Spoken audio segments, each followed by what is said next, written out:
함께 읽겠습니다. 저녁이 되고 아침이 되니 이는 셋째 날이니라. 아멘. 창세기 1장 9절부터 13절까지 본문입니다. 셋째 날 말씀의 제목입니다. 12절과 13절 보겠습니다. 땅이 풀과 각기 종류대로 씨 맺는 채소와 각기 종류대로 씨 가진 열매 맺는 나무를 내니 하나님이 보시기에 좋았더라. 저녁이 되고 아침이 되니 이는 셋째 날이니라. 자, 셋째 날. 서술로 첫째, 둘째, 셋째 보고 있는데, 셋째라고 하는 것은 어떤 순서나 양이나 어떤 측정의 값이라기보다는 하나님의 속성과 성질을 나타내는 단어로 우리 가운데 주시는 말씀입니다. 따라서 그 의도와 내용으로 우리가 그 의미들을 살펴보려고 합니다. 셋째, 히브리어 발음으로는 셀리쉬라고 발음을 하는데, 앞에 있는 단어와 뒤에 있는 단어가 똑같습니다. 많이 들어봤던 모양이죠. 다비드 할 때 앞에 있는 디귿과 뒤에 있는 디귿이 똑같아서 다비드. 그래서 이 다윗이라고 하는 인물은 하나님 마음에 합한 자. 하나님의 마음이 있고 내 마음이 있었단 말이죠. 근데 내 마음이 하나님을 닮아서 그 모양을 닮아가는 것이에요. 자, 이럴 때 이것을 사랑스럽다라고 번역을 하고, 이것이 하나님이 원하시는 구원의 내용이었습니다. 이 3이라고 하는 숫자, 셋째라고 번역하는 이 단어도 똑같은 모양을 갖고 있는데요. 앞에 있는 쉰과 뒤에 있는 쉰이 똑같아요. 그래서 이 모양의 형상을 그대로 나온 게 어떤 모양이냐면, 우리가 가지고 있는 이빨, 윗니, 아랫니 할 때 이빨을 형상화해서 이 단어를 만들었다. 이런 연구가 있습니다. 그래서 위의 니와 아랫 니가 똑같아요. 그래 만나해가 씹을 수 있지 않겠습니까? 자, 이렇게 하나님의 뜻과 사람의 뜻이 똑같아지는 것. 이건 모양이고, 우리에게 원하시는 건 성질이잖아요.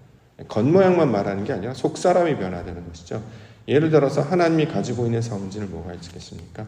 우리가 갈라디아서 5장 22절에 보면 성령의 열매들 우리가 이해해 볼 수 있는데, 하나님이 가지고 계신 사랑, 희락, 화평, 오래 참음, 자비, 양성, 충성, 온유, 절제, 이러한 성령의 열매들이 하나님의 것이라는 거예요. 우리는 선한 것이 없습니다. 그런데 하나님께서 우리 안에 하나님의 것을 부어주셔서 우리도 그런 열매를 맺는 채소, 나무들로 만들어 가시는 것. 그래서 하나님을 모르던 자가 하나님을 알게 되면 그것에 관한 성질들이 우리 마음 가운데 점점 열매로 자라가게 되는 것이죠. 그래서 사랑하게 되는 것이고, 희락, 진정한 기쁨과 즐거움이 무엇인지를 알게 되는 것이고, 화평, 샬롬, 그다음에 자비, 오래 참음, 양성, 충성, 온유, 절제, 이런 일들이 일어나는 일이 왜 그러냐면 하나님이 우리 안에 그 열매를 맺게 해주셔서 그렇습니다.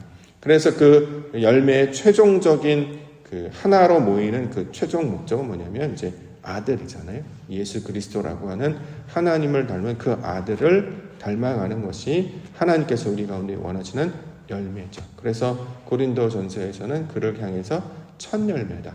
그리스도가 잠자는 자들의 첫 열매. 하나님께서 원래 의도하신 그 유일한 열매. 그 다음에 우리들이 그런 열매들로 만들어지게 되는 것입니다. 자, 인생의 목표가 바로 거기에 있다는 거예요.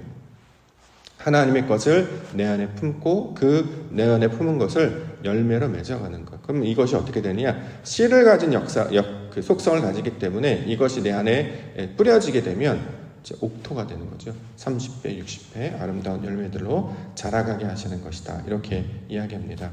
마태복음 13절, 23절. 좋은 땅에 뿌려졌다는 것은 말씀을 듣고 깨닫는 자니 결실하여 어떤 것은 100배, 어떤 것은 60배, 어떤 것은 30배가 되느니라.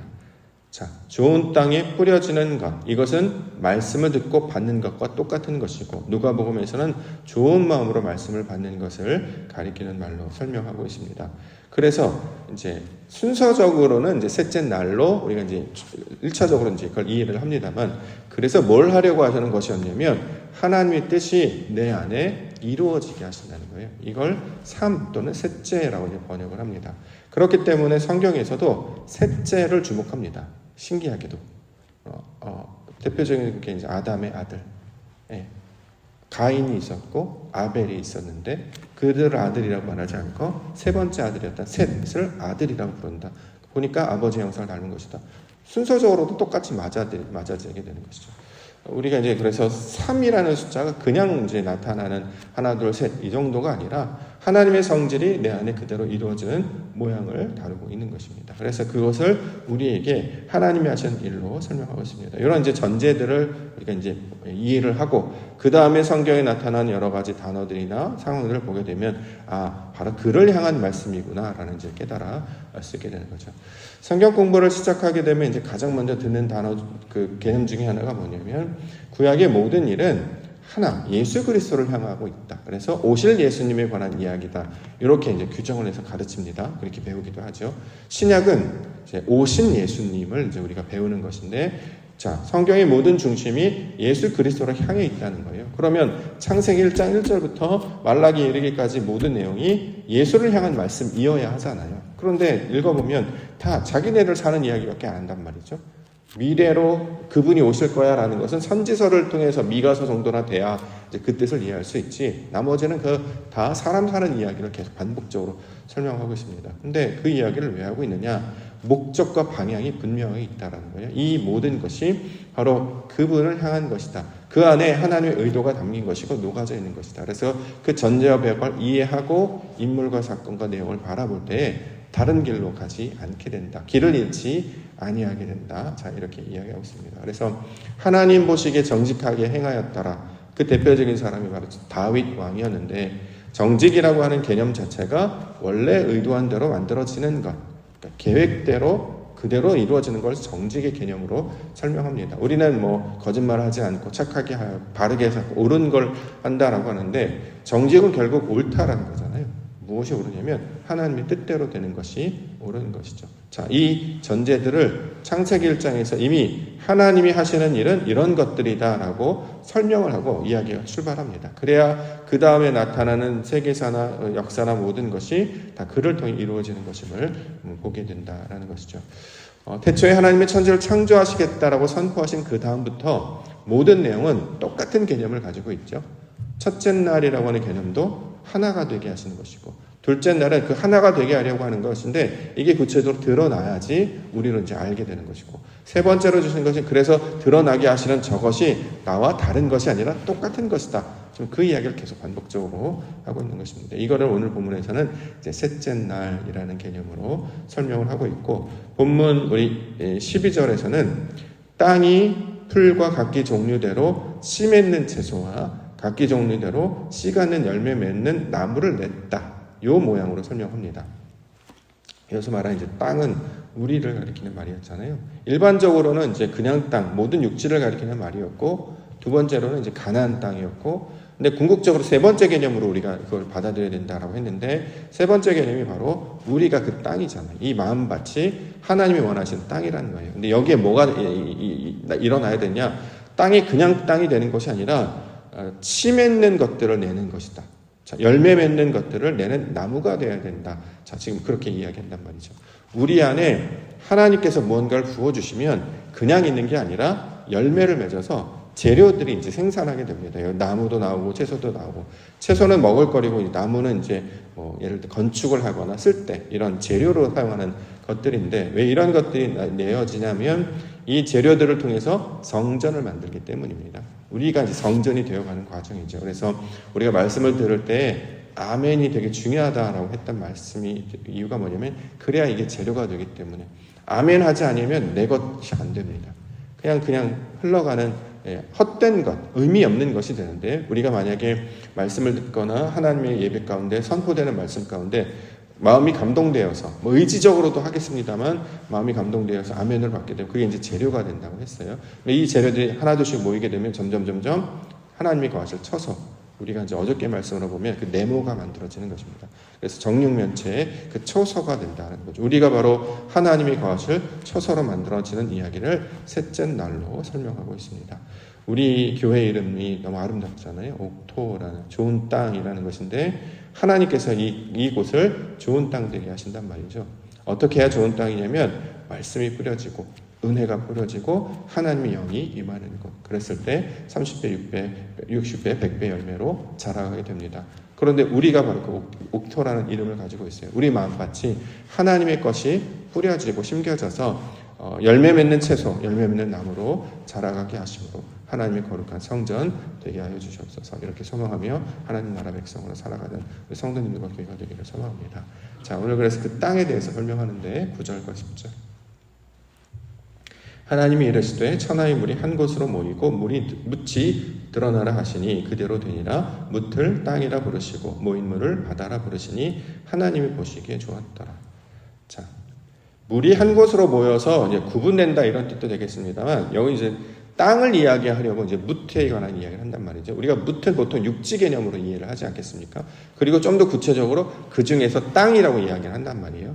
일반적인 묻지나 육지나 그런 개념이 아니라 이제 하나님이 선택하신 그 땅을 만드시는 것인데, 그 땅의 속성이 뭐냐면 하늘의 물이 모이는 곳이라는 의도를 가지고 있습니다. 땅은 그냥 예를 들어 땅 쑥 드러나가지고 그냥 그 자리에 그대로 있는 것이 아니라 거기에 뭘 담아야 되느냐? 하늘의 물을 담는 것이어야 된단 말이에요. 그래서 땅이라고 할 때 또는 성도들을 가리킬 때 네모라고 자꾸 비유를 하는 이유가 뭐냐면 이게 그릇을 상징하기 때문에 그렇습니다. 우리가 무언가를 담는 것, 그런 장소 또는 어떤 처소, 어떤 그릇과 관련된, 그래서 나중에 그릇과 같은 표현이 나오기도 하죠. 우리가 깨끗한 질그릇이 되어야 하나님께 쓰임이 받는다. 자, 이렇게 나오는 것처럼 우리를 그릇으로 만드셔서 거기에 뭘 담느냐면 하늘의 것을 담는 것으로 설명합니다. 그래서 이 성경에 대한 이 원리를 그대로 이제 받은 것들 중에서 우리나라 예를 들어서 뭐 천부교 거기에서도 이런 중심적 개념이 많이 녹아져 있죠. 그래서 하늘을 원, 사람을 세모, 뭐 땅을 네모, 그래서 뭐 원방각 이런 개념으로 설명하기도 합니다. 며칠 전에가 개천절이었습니다만 뭐 만이산 첨성대 보면 거기 제단이 있잖아요. 거기도 이제 원, 네모, 세모 이렇게 원방각으로 되어 있는 모양이 되죠. 옛날 사람들이 그런 개념을 어떻게 알았을까? 뭐 예를 들어서 이집트만 봐도 피라미드가 있잖아요. 땅은 네모고 세모로 올라가고 거기에 상하는 것이 이제 하늘이죠. 저는 이제 그것을 제단으로 보는데, 하나님을 섬기는 이제 제단, 성전으로 보는데 그런 개념을 설명하죠. 우리 바로 옆에 있는 백제고문도 마찬가지 아닙니까? 네모로 3단으로 신기하게 제단을 쌓는데, 물론 고증에 따라서 만들었겠습니다만 네모에 3단으로 돌을 쌓아서 3층으로 쌓았단 말이죠. 여기는 이제 보통 많은 사람들이 여기가 자꾸 무덤이라고 하는데 무덤 조건이랑 되기가 좀 어려워요. 왜냐하면 물가이기 때문에. 아시다시피 여기가 원래 송파강 지나갔던, 옛날에 보면 한강 자리를 지나갔던 곳이잖아요. 맨날 침수당하고 또 땅이 질퍽하여서 사람이 살기 적합하지 않았기 때문에 우리 잠실 옆에 있습니다. 주로 뽕밭, 논이나 밭이었단 말이죠. 논이나 밭에 묘를 쓰는 사람이 어디 있습니까? 청개구리가 아닌 이상에. 그렇죠? 그리고 외부에 이렇게 드러나는데 보통 산 밑에라든가 좀 외진 지역이라든가 이렇게 되죠. 그래서 저는 여기가 백제고분을 제단이었겠구나. 사람들이 단을 쌓아서 그들이 섬기는 어떤 무언가를 향한 어떤 그곳으로, 그러니까 개인적 제단이 아니라 공동체가 함께 제사할 수 있는 그런 장소가 바로 여기가 아니었을까. 그런 이제 저 나름대로의 이제 생각과 유출하는데, 놀랍게도 그 바로 옆에 교회가 이제 세워져서 그 교회 이름을 옥토라고 부르고 주소도 36-3이잖아요. 36-3. 재밌다라는 생각이 들어요. 마침 또 우리도 3이네 막 하면서 여러 가지 것들을 그냥 주신 것 같은데 의미를 찾아보면 성경에서 나온 의미들을 많이 가지고 있음을 알게 된단 말이죠. 왜 이렇게 하셨을까? 계속 보물찾기 하듯이 찾으라는 거잖아요. 성경을 통해서 하나님을 찾는 것이고 세상을 통해서 하나님을 발견하는 것이고, 그래서 우리가 인생 가운데 살아가는 목적이 뭐냐면 그냥 이러다가 잘 먹고 잘 살게 이게 아니라 모든 삶을 통해서 역사하시는 하나님을 늘 찾고 발견하라고, 하나님이 감추어두신 곳, 자신을 찾는 자에게 쉽게 드러날 수 있는 그것을 찾도록 우리 가운데 보여주셨으니 이걸 찾는 자들로 저와 여러분들을 불러주셨다라는 거죠. 그래서 그 이름을 옥토라고 말하고 있습니다.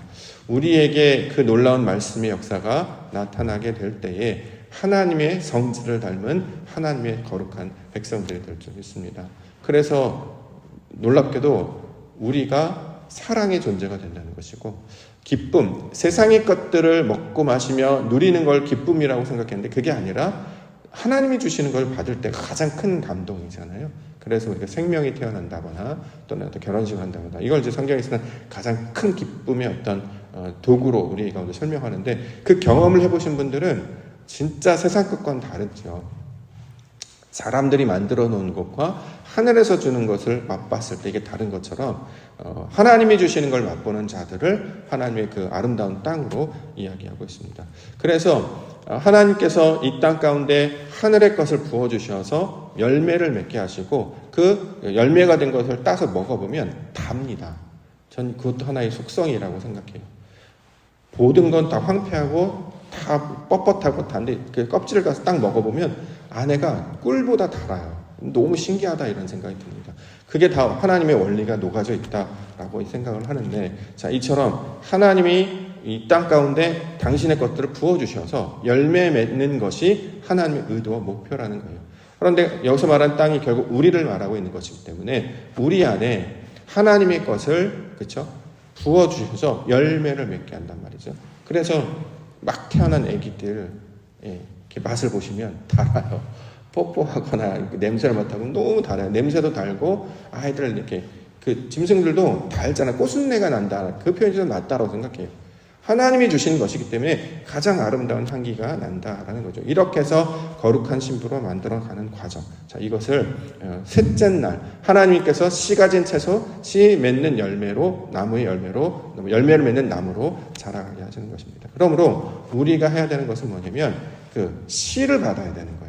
그래서 이 여자라고 비유를 한단 말이죠. 성도와 교회를 여자로 표현하고 하나님과 그리스도를 남자로 비유하는 것은 그가 우리 가운데 씨를 부어주셔야 됩니다. 그래서 열매를 맺게 돼야 된다는 거죠.